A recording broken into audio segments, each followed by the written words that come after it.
Welcome back to the morning show here on Arise News. I'm Oji Akbe. Good morning. Welcome back. I'm Veronica Deka. And I'm Tundra Biola. The Oscars is a day away. The red carpet has been rolled out and goodie bags prepared. But exactly what can we expect on Hollywood's biggest night? Arise correspondents Biola Alabi and Labo Daniels join us now live from LA. Hello, ladies. Good morning. Well, good morning. Hi. It's midnight in LA now. I know we're going to get to the Oscar questions in a bit, but I just want to ask, did you bump into any Hollywood celebrities on your way to the studio? Share with us. Of course, they've been looking for us. They've been coming to meet with us. No, not quite yet, but there's been a lot of characters on Hollywood Boulevard that we've seen. We saw some snake charmers today. Yes. We also, there's a lot of superheroes, and I'm sure tomorrow we'll be seeing a lot of celebrities. Hi, guys. You guys seem like you're having so much fun. And, how has the atmosphere been for you guys? Yeah. Yeah? Tell us real quick, how's the atmosphere there? The weather's cold. Yeah. All right, let's go into the nominations real quick. There are about 24 categories for the 91st Academy Awards, correct? Yes, there are. Yeah, so this morning we'll focus on predictions for the Big Four. Let's start with Best Picture. Who are the awards experts right here? What are they saying? So one of the things about predictions is I think a lot of times people just sort of randomly think that they can predict because they've seen the films. But actually, we were reading about a applied mathematician who's a Harvard applied mathematician who has done this year after year and has an almost perfect record of predicting the Oscars. And what he uses data from like all the different award ceremonies that happen before the award show. So the Golden Globe, the BAFTAs, and the SAGs. And so that sort of goes into this algorithm that he develops. And so we're going to go through a little bit of like what he's predicted and then our own predictions and some of the things that might surprise us on that night. But I think tomorrow night is going to probably go as planned. I mean, to start out with, one of the things we were talking about earlier before we joined you was the Best Actress category, which has Glenn Close, which has Lady Gaga, which has Melissa McCarthy, who is in Can You Ever Forgive Me? And what really surprised me is I saw this film. I think it's a brilliant film. I think it's actually one of Melissa McCarthy's best performances, hands down. But it has not gotten any buzz. And I know this category is hard because it has the star of The Favorite who also won the BAFTA. But the prediction is that Glenn Close has taken this home. And I'm with that. You're with it. Yes, you're with that. Because you saw The Wife. Yes, I did. You saw The Wife. I did. And it was such a strong and powerful character. I mean, she's so strong and yet so subtle. Like I could see myself in her. So it's a bit personal, yeah. So I'm definitely with Glenn on that one. Yes. And I'm happy for her. She's finally getting a nomination. Yes. So good for her. Yes. Well, they've said that she's one of the most nominated stars out there. So she's been nominated seven times for an Oscar. Wow. And I think that when you look at her age, when you look at the fact that she won the Golden Globes, I think that this is really hers to take home. So I guess people like Melissa McCarthy, Lady Gaga have to come back another year. This is not going to be their year, unfortunately for them.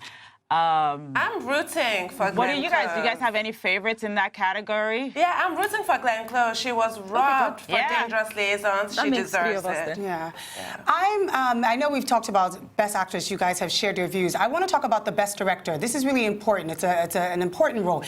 Does Spike Lee stand any chance of winning? Because Klansman has been proclaimed amazing. It's actually up for, I think, six categories. Best Picture. Yeah. He is up for Best Director. This will be his first time winning if he does. It is Black History Month, so it will be even bigger. What do you think, and what do you say about this? How about that? Does he actually stand a chance of winning, ladies? So I would say does he stand a chance of winning? I think that for Spike Lee, he's the Oscars doesn't validate him. So I think he's more than the Oscars. It would be nice if he finally wins, being the first African American to actually win it. But I do not think that it actually validates him. He's been given a honorary award, which was good in 2015. Yes. Yes. And then it'll be nice if he wins, make history. That'll be one history-making category. But I think he's way beyond the Oscars for validation. Yeah. I mean, I think Black Klansman continues to be topical. It continues to be very. I mean, it's part of the zeitgeist right now. Everywhere you go. I mean, I think 2 of the Uber drivers that I was in today had a conversation about Black Klansman. He is not predicted to win Best Director. This is actually the prediction from our Harvard applied science mathematician is saying that it is going to be Alfonso Cuarón, which is Roma, and Roma continues just to lead. And I think that also one of the things that people forget is that there's a huge campaign to push these nominations and these films once they're nominated. And I think Netflix decided to go all out for Roma. And people are saying that Netflix probably spent another millions and millions over, people are saying 100 million, but I'm guessing it's not that much, but it's an exaggeration. But they've spent millions and millions of dollars promoting Roma. And if you walk down any street, there is a Roma billboard congratulating Roma on all these, on all the nominations. So I actually think that Roma is probably going to be one of the runaways. Especially for Best Picture. For Best Picture. So it's being predicted for Best Picture. It is also being predicted for Best Director. And it is also still a contender in the foreign films category. And so if it wins Best Picture, it will be the first foreign film to win Best Picture. And it might also win Best Foreign Film. So it is going to be Alfonso's night, most likely. And that's also because he wrote, he directed, and he actually shot a lot of the scenes of this film and edited the film, which normally some of the guilds wouldn't allow you to do, but he seems to have gotten away with it. That's a lot of credits, and I think it's because it's a foreign film. Netflix ran the kind of campaign that Harvey Weinstein's Miramax used to in Happier Days for Harvey Weinstein. Yes. Let's move on to Best Actor.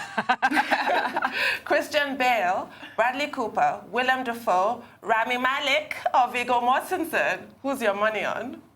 So my money would be on Christian Bale, but actually the prediction is saying Rami Malek. And I think that once again the academies tend to award. I mean, it's basically between the 2 of them, and that's just because the Academy tends to award people that have these transformational experiences. Yes. And I think that with both characters, if you see Vice or if you saw Bohemian Rhapsody, you really didn't see these guys, these characters that they were representing really came out. I mean, you felt like you were watching Freddie Mercury. Yes, I agree. And I think that for better or for worse, you did feel like you were watching the former Vice President of the United States. What's his name? Help me out here. Anyway, Cheney, you guys know who Dick we're talking Cheney. about in Vice. And I think that Cheney, thank you. That's it. Thank you, Dick Cheney. yeah. I was like, how did that just leave my brain? I mean, you did feel like you were watching Dick Cheney. And I think Christian Bale has continued to be that kind of actor. And I don't really think I've ever seen him in anything where he hasn't fully transformed and become something else. So I think this is going to be Rami Malek's. I think it'll be Rami as well. I think the impersonation was very powerful. The passion, I'm passionate about his music, passionate about love, passionate about everything. It was so strong and it was so powerful. Yeah.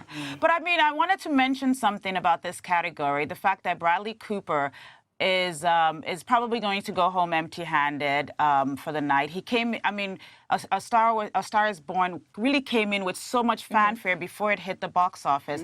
And this film has just been a little bit of a disappointment for Bradley Cooper, and actually for people that were predicting that this would be his year. This has turned out to not be so much his year, but I do think that they'll probably get something for an original song, and they actually are performing. Queen is also going to be performing live, so you guys should tune in to watch that. Fantastic. Okay, let's move over to the Best Actress category. There are very strong characters here. We have Lady Gaga. We also have Melissa McCartney, Olivia, as well as Olivia Colman. So tell us, who are you voting for? Who are you rooting for on this one? Who do you think is going to take on this one?